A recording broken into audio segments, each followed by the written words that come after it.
Welcome to the deep dive. Today, we're really pulling back the layers on, well, one of television's most compelling and, let's be honest, often pretty squirm-inducing reality shows. Naked and Afraid. Ah, yes, that one. Yeah, picture this. Two complete strangers, a man and a woman, are stripped bare of, well, literally everything, clothes, comforts, nearly all supplies, and then they're just dropped into some of the most unforgiving, remote corners of the globe. It's quite the setup. It really is. Their mission, survive for 21 days. Sometimes it's even 40 days for those XL challenges. And they're relying on nothing but their raw wits, one single personal item each, and, the harsh embrace of the wilderness. It's pitched as the ultimate test, right? Oh, yeah. Pure, unadulterated human endurance, raw survival. But the big question everyone asks is, how real is it really? Exactly, that's the core of it. And it's those very questions, about its authenticity that drive so much viewer curiosity. So today, our mission is basically to embark on a deep dive into the very fabric of this show. You're going deep. We're going to try and unearth the answers to questions that have, well, lingered in viewers' minds since the show even started. Like, what truly goes on behind the scenes? What hidden challenges do these incredibly brave contestants face that maybe we don't fully see? And perhaps, most intriguingly, what assistance, if any, do the producers actually provide, despite the show's heavy emphasis on, complete self-reliance? That's precisely what we're here to uncover. And to do it, we've pulled from a really rich array of sources, haven't we? We have. We've got spirited discussions from, fervent online communities. Think those buzzing Reddit threads filled with speculation, insider tips, passionate debates. Oh yeah, Reddit's got opinions. Definitely. Yeah. And we've meticulously combed through insider accounts from former contestants themselves, people who have actually lived this extreme experience. Folks like Zachary Benton, Hakeem Eiler, Melissa Miller. And some more controversial ones too, right? Like Honora Bowen and Kim Sheldon, who had some very candid things to say. Exactly. And crucially, we've also integrated perspectives from the production crew. That includes executive producers Jim Morton and Steve Rankin, supervising producer Matilda Bittner, and even a director of photography, Patrick Dupree, who's been on the ground for a decade capturing these, well, pretty intense moments. Wow, a decade. He must have seen some things. You'd imagine so. And we're even delving into the technical side, exploring how filming in these incredibly challenging extreme environments has evolved and, what new camera technologies are revealing about the raw, unfiltered conditions faced by both the participants and the crew. So our mission today is basically to extract the most fascinating nuggets of knowledge, the insights that truly define the nuanced reality of this wild show. We want to help you, our listener, understand what it truly takes to make and survive Naked and Afraid. Right. So let's begin by exploring the sheer, unyielding gauntlet these survivalists are thrust into, stripped bare of, well, everything. Okay, so let's unpack this whole concept of being stripped bare. The core premise of Naked and Afraid, it sounds simple on the surface, doesn't it? Yeah. Deceptively simple, yeah. Two complete strangers, man and woman, meet for the very first time. Not just in the middle of some brutal, often hostile wilderness, but completely naked. Yeah, the naked part is key. Totally.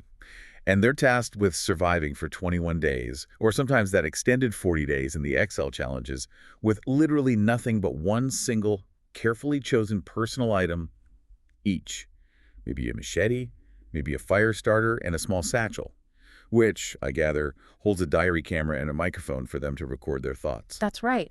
And that naked aspect, it isn't just some sensational gimmick to grab eyeballs, though maybe it helps with that too. Probably does. But it is quite literally the defining element. It's what sets the show apart from basically every other survival challenge out there. It takes an already extreme test of endurance and turns it into something. Well, former contestant Melissa Miller called it indescribably miserable. I believe it. I mean, imagine the constant, relentless exposure. Biting moisture, chilling cold, hordes of relentless bugs, and the razor-sharp threat of thorns just everywhere at every step. This isn't just discomfort. It's an all-encompassing, debilitating assault on your senses. I can barely imagine enduring it for an hour, let alone weeks. Melissa herself, she painted such a vivid picture of her time in the Amazon. She described herself as basically a perpetual food source for countless mosquitoes. Right? And she was constantly battling these aggressive leafcutter ants, which she said were quite to deliver really painful bites. Then in South Africa, she recalled every other step being an excruciating encounter with a thorn embedding itself in her foot. Ouch. And in the Florida Everglades, covered head to toe in itchy, blistering poison ivy. It sounds like a relentless, painful, and just demoralizing physical assault from every single direction. Absolutely. And the cold, that adds another brutal layer. Hakim Eiler, who took on the Himalayas, which is just, wow. Yeah, intense. He recounted shivering uncontrollably through 30-degree Fahrenheit nights. Even a slight breeze, he described, would send these intense, bone-deep chills through his completely exposed body. Just awful. And then there are the feet. Often overlooked, maybe, but absolutely crucial for mobility, for survival. Zachary Benton, during his challenge in Colombia, thorny jungles there, he depicted his feet as horribly swollen, perpetually sore, filled with edema. All because of the pervasive, thorny undergrowth just blanketing the jungle floor. Sounds agonizing. Melissa Miller echoed this. She lamented having hundreds of thorns embedded in my feet after her Ecuador challenge. This isn't just a minor inconvenience, you know. It's a constant source of pain, potential infection, and it severely hinders movement. Movement you desperately need for foraging, hunting, building, everything. But here's where it gets really interesting, I think, and frankly kind of inspiring. These relentless physical challenges, they often force incredible ingenuity, right? A sort of primal surge of human adaptability. Like Zachary Benton, facing feet just ravaged by thorns, desperately needing protection. On day 8, he managed to meticulously weave a pair of shoes, entirely out of grass and tree bark. Wow. Resourceful. Isn't it? He later shared that this act, this bit of self-sufficiency, it lifted a huge weight off the mental aspect of the challenge. It wasn't just physical relief. It was a profound psychological boost. I bet. A small victory meaning so much. Exactly. And we've seen other contestants adapt similarly. You know, crafting rudimentary footwear from scavenged animal hide or maybe sturdy palm leaves. It's just a powerful testament to the human spirit's ability to find solutions, even when you're stripped of literally every modern convenience. And that desperation, even for the most basic protection, it really highlights a critical, often brutal survival concept. The law of threes. Ah, right. Explain that again. Well, Hakim Eiler, who's a seasoned survivalist, he brought this up. He explained that, roughly, you can only endure about 3 hours of extreme exposure, like too cold, without proper clothing or shelter, before facing severe consequences, potentially even death. 3 hours. That's not long. Not long at all. And being completely naked elevates this inherent danger exponentially. It just compresses those margins dramatically. Hakim also pointed out that in these harsh environments, the seemingly obvious task, like, oh, just make some clothes, often falls way down the priority list. It's a low thing on the totem pole, as he put it. Because other things are more critical. Exactly. Immediate priorities, like getting and maintaining a fire for warmth, sterilizing water, establishing even a basic shelter, these are literally matters of life and death. They leave very little energy or time for fashioning garments. The raw elements just take precedence. So it's clearly not just about the physical toll then. The show is titled Naked and Afraid. That afraid component, it makes you wonder, what exactly is that fear? Is it always the wild animals, the predators lurking? Or is it something, I don't know, deeper, more existential? That's a great question. And Zachary Benton, surprisingly maybe, revealed that he never felt direct, immediate danger from things like caiman or howler monkeys in Colombia.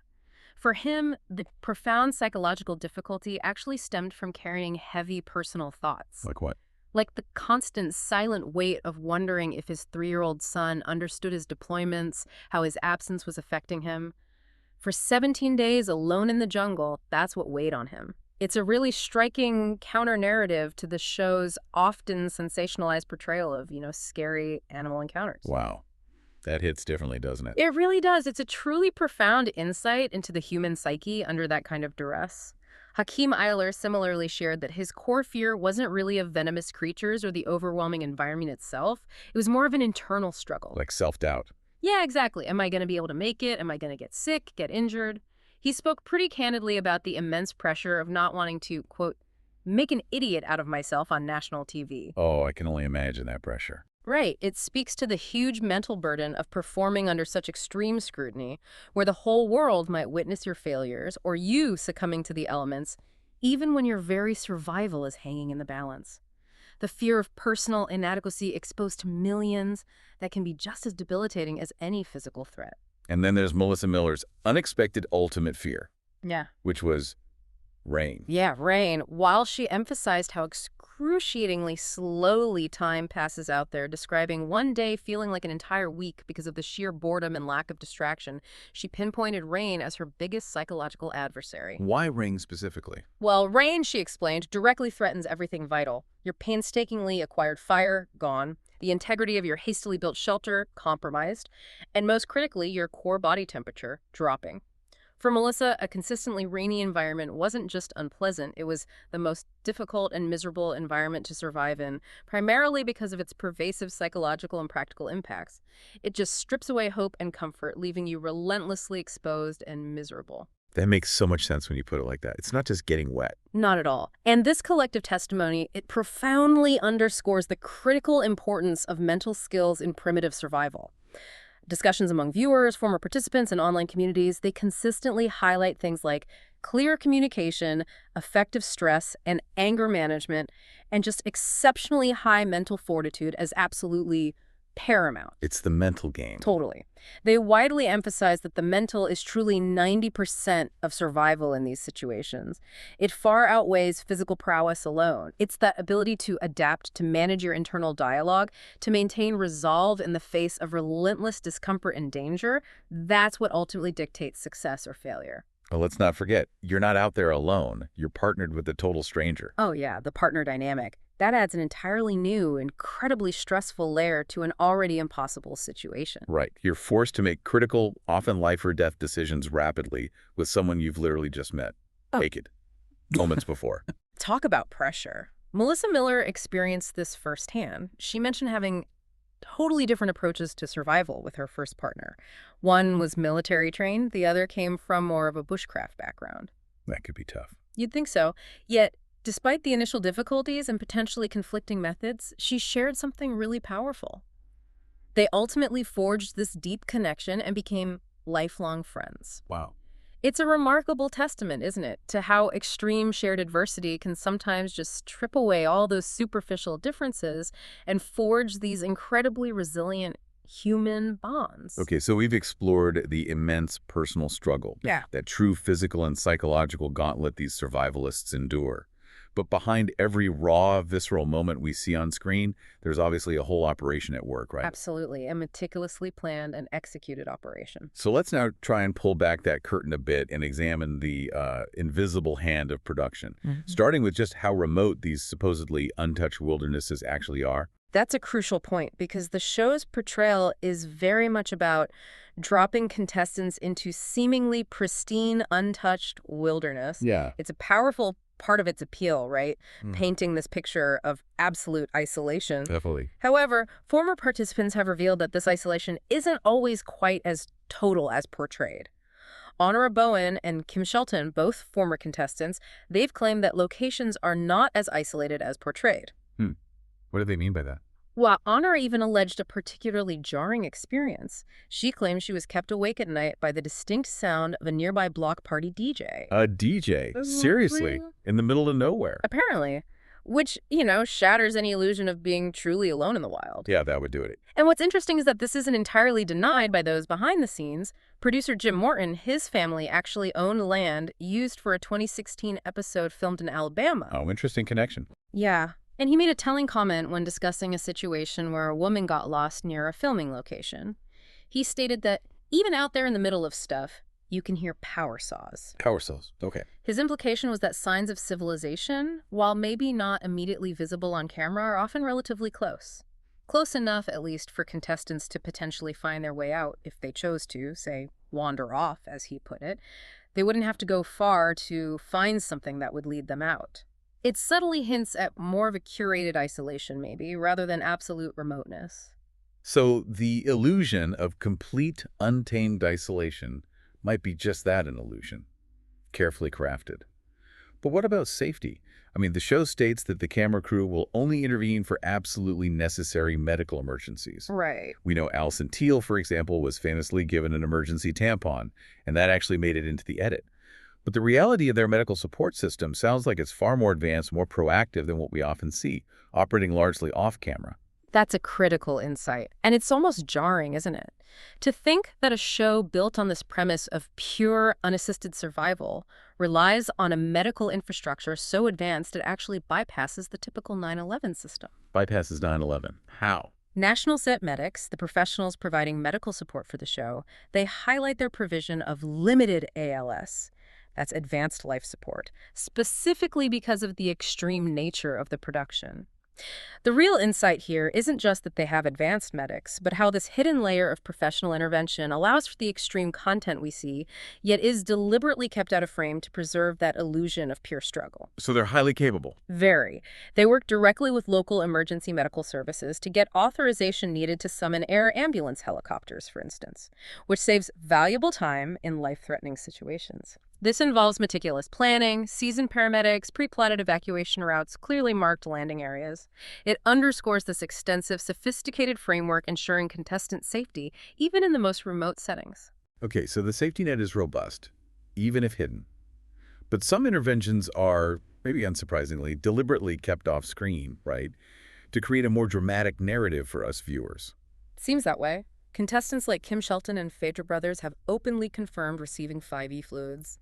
Phaedra even recounted getting them while at bush camp and being explicitly told it does not mean to tap out. Implying it was a boost to keep her in the challenge, not necessarily an extraction trigger. Exactly. Yet, these moments, often edited out, and even more provocatively, Honora Bowen claimed she found and hid emergency electrolytes from a medic's tent. She stole electrolytes. Well, she justified it to herself as still survival, which really blurs those lines of self-reliance even further, doesn't it? It really does.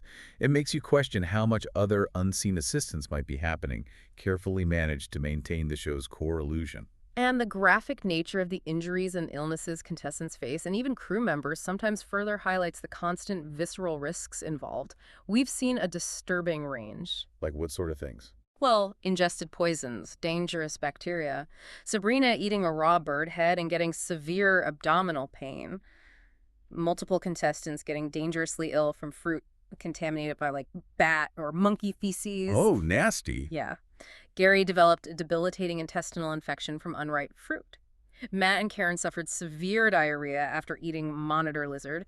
These aren't just minor stomach upsets. They can be profoundly debilitating, even life-threatening, without medical care. And it gets worse, right? Some of those injuries are genuinely stomach-turning. Oh, definitely. Take Matt's horrifying experience in Ecuador. He contracted necrotizing fasciitis, basically, flesh-eating bacteria in both feet. Both feet. Oof. Imagine the sheer agony, the rapid tissue destruction. The show depicted them draining it on camera, which was truly visceral. But what that doesn't fully convey is the systemic threat of an infection like that the constant risk of sepsis, organ damage, maybe even limb loss if it's not aggressively treated. Especially out there. Exactly. In the middle of a remote jungle, miles from sterile medical facilities, every minute counts. It highlights just how crucial and capable that hidden medical team truly is. Any other examples that stand out? Well, there was EJ's incident. He sustained severe lacerations to his scrotum from a submerged tree branch in a Louisiana swamp. Oh my God. Yeah. Beyond the immediate shock and pain, an injury like that in a wilderness setting carries immense risks, infection, blood loss, and just the profound psychological trauma of such a vulnerable wound. And even producers aren't immune. Executive producer Steve Rankin suffered a rattlesnake bite on his foot in Costa Rica. A producer got bit. Yep, an incident that led to severe necrosis and, as he described it, the smell of death. These are real, severe incidents that require immediate, intense intervention, often completely unseen by the audience. Which brings us to a central question, doesn't it? To what extent are these storylines truly organic, or are they carefully crafted, maybe even nudged by the producers? Right, and the spectrum of opinions from former contestants on this topic is actually quite broad. It offers a really complex picture. Zachary Benton, for instance, he strongly asserted that his personal experience was definitely not scripted. Okay. He noted the only cooperation requests he got were for, like, cool-looking footage during insertions or extractions, basically, being asked to rewalk a pass for a better camera angle. So minor logistical stuff. That's how we presented it.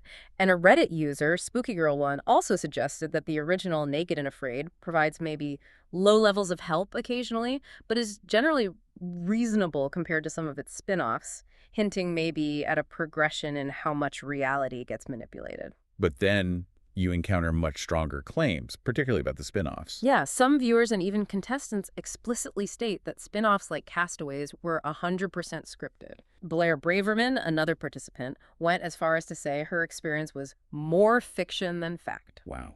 What did she allege? She claimed she knew her location beforehand, which allowed her to study up on the environment. And even more strikingly, alleged she had to follow the script for her initial meeting with her partner, and was even asked to strip twice for different camera angles to ensure they got the best shot. Stripping twice for the camera. That feels directed. It certainly paints a picture of significant pre-planning and directorial influence, yeah. And Honora Bowen's allegations, you mentioned her earlier, they sounded particularly detailed. Remarkably so. And provocative, they suggest a much deeper level of manipulation.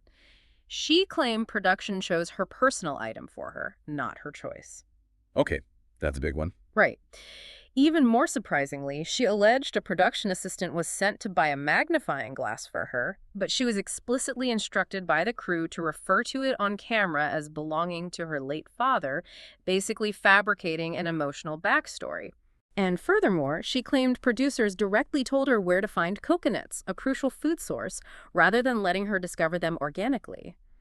These specific claims, I mean if they're true, they indicate a significant, deliberate crafting of narrative and even direct intervention in the survival challenges themselves. But crucially, producers themselves have admitted to some level of intervention, right? Maybe framing it as nudges rather than outright scripting? That's correct. Executive producer Steve Rankin and supervising producer Matilda Bittner openly admitted the crew steps in sometimes. Rankin mentioned they carry a fire starter in their field kit and might offer it if contestants are struggling to get a fire going for, say, an extended period.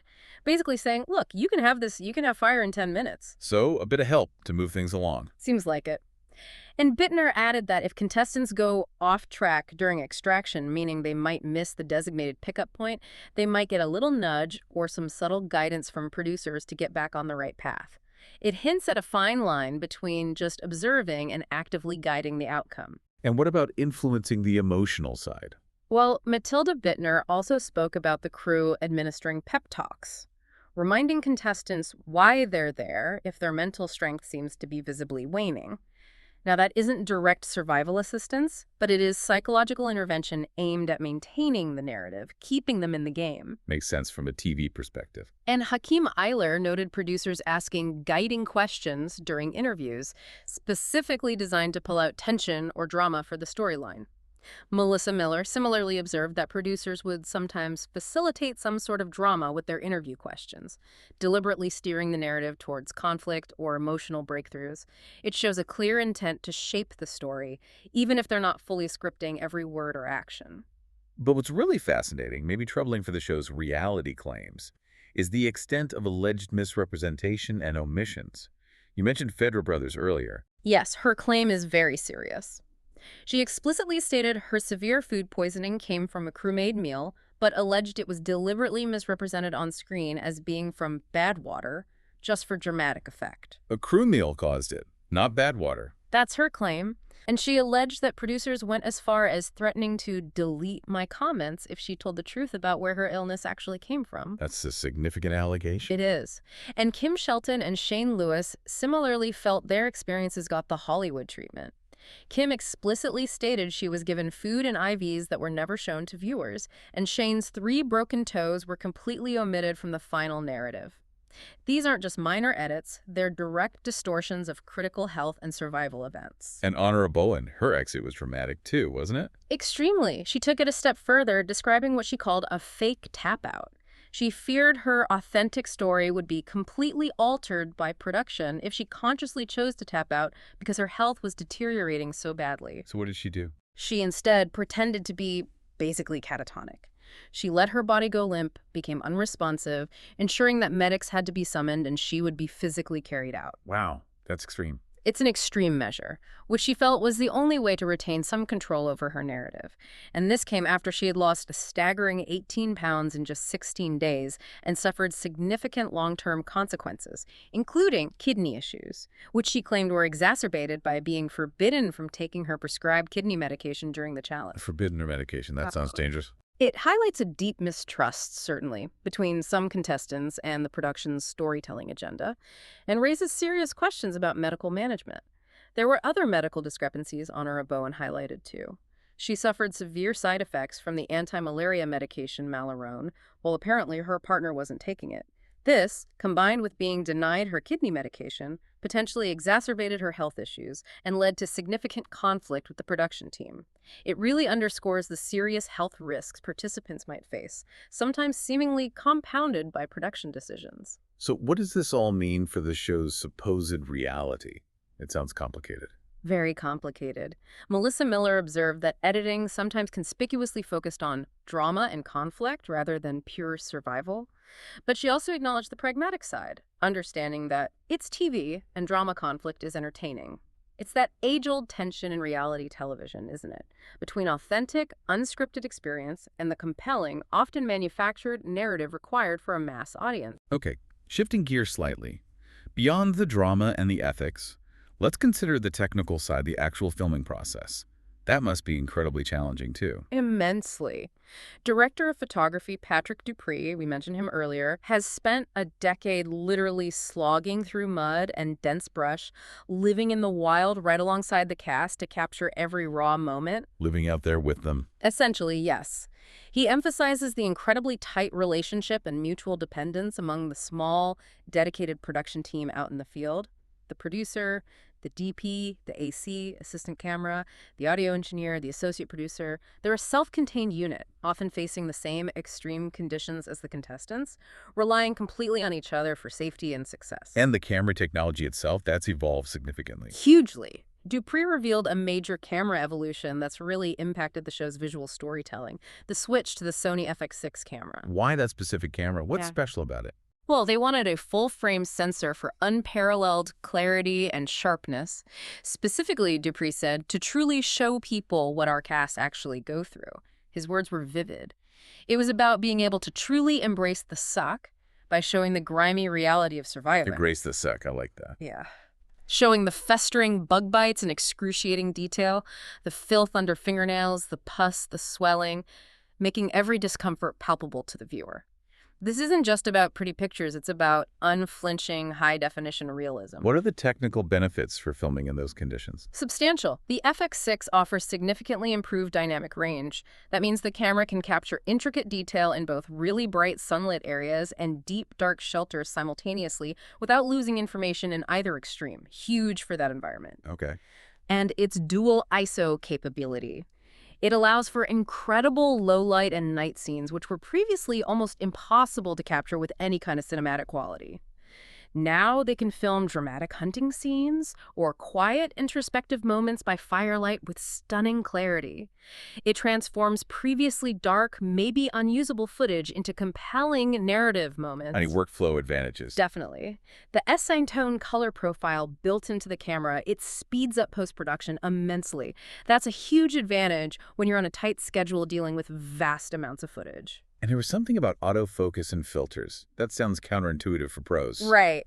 But here's an interesting shift. The increased reliance on autofocus and auto-ND, that's neutral density filters, like sunglasses for the lens to control exposure in bright light. You might think these are features mainly for amateurs, but Dupree explained their immense value in such unpredictable, fast-paced environments. Plazo. They allow for more stylized shots and cinematic camera moves that would otherwise be impossible. For instance, being able to lock autofocus precisely onto a contestant's eyeball during an on-the-fly interview, or letting auto-ND perfectly adjust exposure when you're panning rapidly between bright sun and deep shade. It frees up the camera operator to focus entirely on composition and storytelling. It enables them to capture artistic, fluid shots while still being instantly ready for those unpredictable, raw moments that really define the show. So all this advanced filming capability, what does it achieve beyond just better pictures? Does it change the crew's perspective? Dupree reflected on that. He said shooting Naked and Afraid for over a decade has profoundly shaped his perspective. It's taught him a deep respect for the unforgiving cycle of life and death in nature. He mused, quite humbly, "You never beat nature, you just escape in some situations." Oh, wow. That's powerful. Isn't it?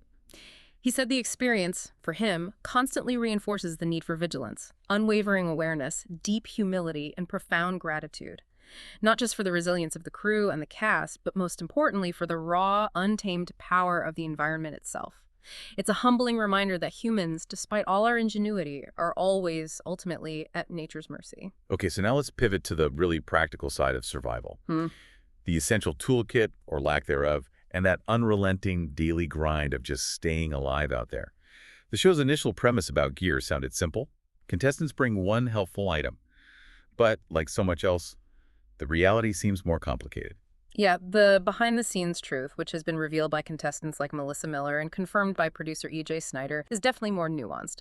Participants are often asked to provide a list of 4 preferred items. 4 items. 4 items, yeah, from which the producers then strategically select one for them. So it's not entirely a free choice. And in some instances, production might even provide an additional item, subtly influencing the challenge right from the outset.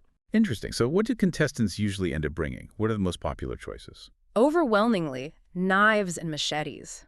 Chosen for their sheer versatility, cutting, chopping, maybe even defense. Fire starters, like ferro rods, come in a strong second, which is understandable given how critical fire is. That's it. Pots and goggles tie for a distant third. Pots for boiling water, obviously crucial, and goggles for eye protection, maybe in smoky shelters or while chopping wood.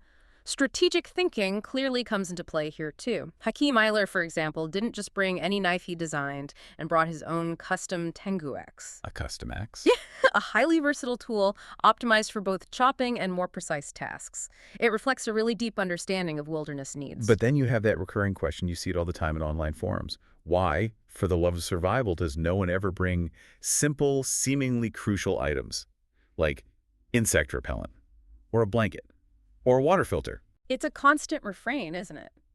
Is it just an oversight, or are there unspoken rules preventing these? The widespread speculation among the fan community is that certain items are probably disallowed. Why? Well, maybe for being deemed too easy? Or, in the case of something like a blanket, it might be seen as acting as clothing, which would violate the core naked premise. A Reddit user pointed out that while bug spray would massively increase comfort, it wouldn't necessarily enhance survivability in the purely primitive sense. So it might be deemed not primitive enough for the show's specific challenge. So the show deliberately curates the level of hardship.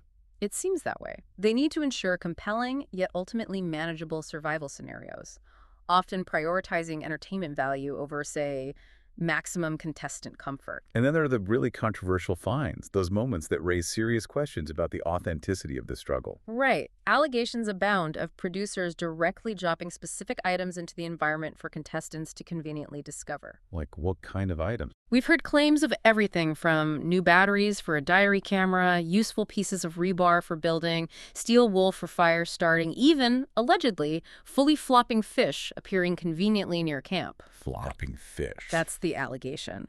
And even more damning are the claims of producers explicitly guiding contestants to crucial food sources, like Honora Bowen being told exactly where to find those coconuts. Some Reddit users explicitly claim producers not only dropped caiman into a dammed-up puddle for contestants Trish and Jen to catch, They trapped caiman. allegedly, but also supplied pre-sawed firewood and pre-cut raft materials after a partner had already left. These direct interventions, I mean, if they're true, they profoundly contradict that pure, unassisted survival narrative the show pushes. Yeah, that's a different show entirely if that's happening regularly. Now, what about the daily grind itself? You'd logically expect survival priorities to follow a classic order, right? Fire, water, shelter, food, security. That's the textbook order, sure. But the raw reality of the wilderness often dramatically shifts those priorities. Unexpected environmental factors, the sheer unpredictability of nature. What seems logical on paper can be completely upended in practice. How so? Give me an example. Well, take fire. It transcends its basic utility. It often becomes an obsession, as Melissa Miller vividly highlighted. She observed that most of your energy doesn't go toward exciting things like hunting. It goes toward getting firewood. Just gathering wood takes that much effort. Constantly. It's a labor-intensive task, not glamorous at all, but fire is multifunctional. Essential warmth, cooking food, profound psychological comfort, even entertainment. It sterilizes water for safe drinking and provides crucial protection from insects and animals. So it's central to everything. Absolutely. Yeah. And Zachary Benton experienced the struggle intensely. After days of effort, he found that wood-eating ants had consumed all the viable dead wood around him. He couldn't get or maintain coals. No way. Yeah. This effectively shackled him to camp because he couldn't sterilize water. It just demonstrates how quickly a single environmental factor can completely derail your basic survival plan. And food acquisition. That often looks pretty dramatic on screen, the big catches. It can be, but often it's a far cry from that. Yeah. Building fish traps, for example, is a common early strategy. But the reality, they're frequently disappointing, yield very little. Reddit users often lament how rarely these traps actually succeed. Why don't they work? Well, the suggestion is they often need to be much larger or far more numerous to be truly effective. And that demands a time and energy investment that contestants often simply don't have when they're dealing with more immediate priorities like shelter and fire. Right, you have to prioritize. Exactly. And those allegations we mentioned earlier about producers strategically releasing animals near contestants close to tapping or even directly dropping fish by camp to ensure a catch. Well, that further blurs the line between authentic struggle and potentially orchestrated success. It leaves viewers wondering just how much is truly earned by the survivalists themselves. Which brings us back to adaptability being the absolute key, doesn't it? Yeah, absolutely. It's everything. Hakeem Eiler spoke candidly about how his meticulously planned priorities, his list was shelter, water, shoes, then food, completely changed on day one of his Himalayan challenge. Like happened. Limited daylight hours, a partner who got sick very quickly, and that extreme bone-chilling cold. It forced them to immediately abandon their initial plan and prioritize only shelter and fire. Everything else had to wait. Wow. It just demonstrates how quickly reality can upend even the most well-thought-out survival strategies. It demands instantaneous, flexible responses to dynamic, life-threatening conditions. That ability to pivot, to reprioritize on the fly is often the real difference between surviving and tapping out. So, after enduring all of this, the physical pain, the mental anguish, the potential production weirdness, what are the ultimate unforgettable lessons these raw, extreme experiences truly teach these individuals? That's a great question. Melissa Miller articulated one powerfully, and it's a truth that echoes in a lot of extreme endurance narratives.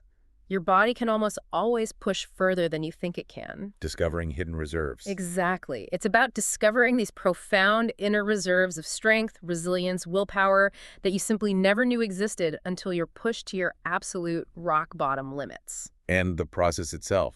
It sounds like learning the hard way. Oh, definitely. Melissa notes it's one of constant, often grueling trial and error. Primitive survival, she observed, is tedious, time-consuming, frustrating, and stressful. But, she adds, extremely rewarding once you get it right. The reward of figuring it out. Yeah. It's a stripping away of all modern conveniences, forcing this fundamental, almost primal understanding of what truly matters for human existence. The absolute non-negotiable importance of fire, clean water, adequate shelter. It's a return to basics that can profoundly reshape your perspective on everything else. What's truly fascinating here, maybe the most enduring takeaway for some, is the profound personal growth that seems to emerge from this crucible of discomfort. Right. Both Hakeem Eiler and Melissa Miller spoke extensively about how their time on the show led to really life-changing self-discovery. Hakeem was so impacted by his experience, he went on to start the Soil Foundation. What's that? It's a nonprofit organization offering transformative wilderness therapy programs to help others. Melissa now works deeply within the survival gear industry and creates a lot of content about it, showing her expertise.